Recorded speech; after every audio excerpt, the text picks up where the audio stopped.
Hello everyone, let me introduce myself. My name is Hafiza Reza Putri. My student ID number is 2541148. And I am a student of the Management Study Program at University Technocrat Indonesia.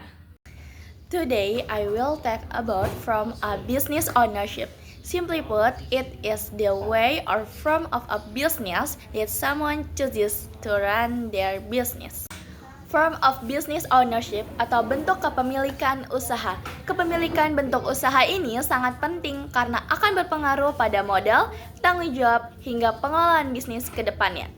Adapun tujuan pembelajaran dari materi ini adalah yang pertama, kita dapat memahami apa saja pertimbangan dalam membangun sebuah bisnis. Kedua, kita mengetahui berbagai jenis bentuk usaha yang ada. Ketiga, kita bisa memahami kelebihan dan kekurangan dari masing-masing bentuk usaha tersebut. Dan yang terakhir, kita juga dapat memahami bagaimana bisnis dapat berkembang untuk melakukan suatu ekspansi. Dengan memahami hal ini, kita diharapkan bisa memilih bentuk usaha yang paling sesuai dengan kebutuhan dan tujuan bisnis kita. Pada bagian ini kita akan membahas tentang pertimbangan dalam memilih bentuk usaha. Sebelum menentukan sebuah bentuk bisnis, ada beberapa faktor yang penting harus diperhatikan. Yang pertama adalah kebutuhan modal, yaitu seberapa besar dana yang dibutuhkan untuk menjalankan usaha. Yang kedua, resiko usaha, yaitu siapa yang bertanggung jawab jika terjadi kerugian. Selanjutnya ada pengawasan usaha, yaitu seberapa besar kontrol yang dimiliki oleh pemilik terhadap bisnisnya. Kemudian kemampuan manajerial, yaitu kemampuan dalam mengelola dan menjalankan usaha. Dan yang terakhir adalah ketersediaan waktu untuk mengelola bisnis tersebut. Selain itu, ada beberapa pertanyaan yang perlu dipertimbangkan, seperti apakah ingin menjalankan usaha sendiri atau dengan partner, bagaimana sistem pajak dan tanggung jawabnya, serta seberapa mudah mendapatkan pendanaan dan karyawan. Dengan mempertimbangkan semua hal tersebut, kita bisa memilih bentuk usaha yang paling sesuai dengan kondisi dan tujuan bisnis dari kita. Selanjutnya kita akan membahas mengenai usaha perseorangan dan persekutuan. Yang pertama adalah usaha perseorangan, yaitu bentuk usaha ini yang paling mudah untuk didirikan dan seluruh keuntungan menjadi milik pemilik. Selain itu, pemilik juga memiliki kontrol penuh terhadap bisnisnya. Namun, kekurangannya adalah tanggung jawab tidak terbatas. Artinya, jika terjadi kerugian, pemilik harus menanggung semuanya.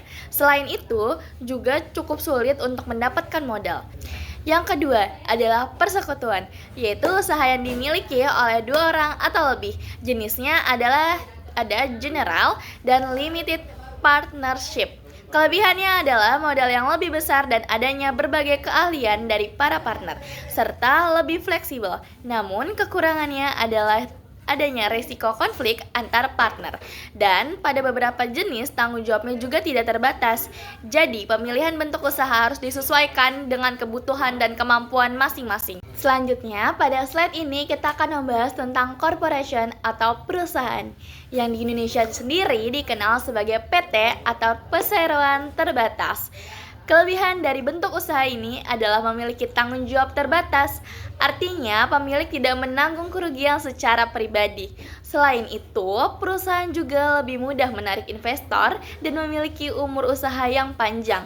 Namun, kekurangannya adalah adanya pajak ganda, serta proses pendirian yang lebih kompleks dan membutuhkan biaya yang cukup besar. Di Indonesia sendiri terdapat beberapa bentuk usaha, yaitu PT yang terdiri dari berbagai jenis seperti PT tertutup dan PT terbuka. Selain itu ada BUMN seperti Perum dan Persero yang dimiliki oleh negara. Dan yang terakhir adalah koperasi yang didasarkan pada asas kekeluargaan dan gotong royong.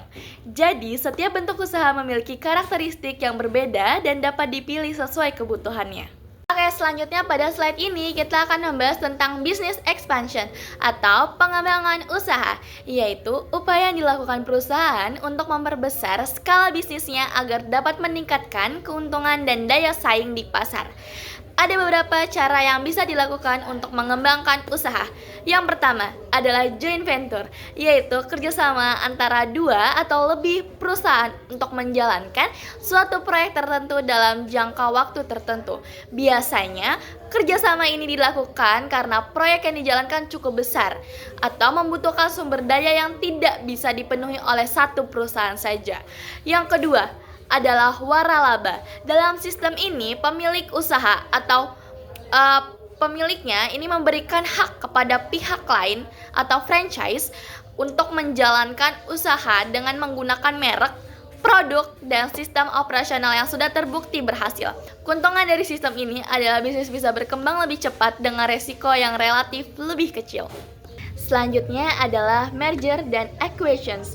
Merger merupakan penggabungan dua perusahaan menjadi satu, sedangkan akuisisi adalah proses pembelian satu perusahaan oleh perusahaan lain. Tujuan dari strategi ini adalah untuk membesar pangsa pasar, meningkatkan efisiensi serta memperkuat posisi perusahaan dalam persaingan. Dan yang terakhir adalah leverage buyout, yaitu pembelian perusahaan dengan menggunakan dana pinjaman. Strategi ini memungkinkan investor untuk mengambil alih perusahaan tanpa harus memiliki modal besar di awal. Dengan berbagai strategi ekspansi ini, perusahaan dapat terus berkembang, memperluas pasar, dan meningkatkan keuntungan secara berkelanjutan.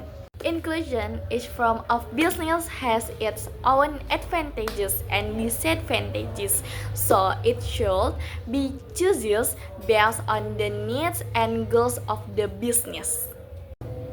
That's all for my presentation today. Thank you.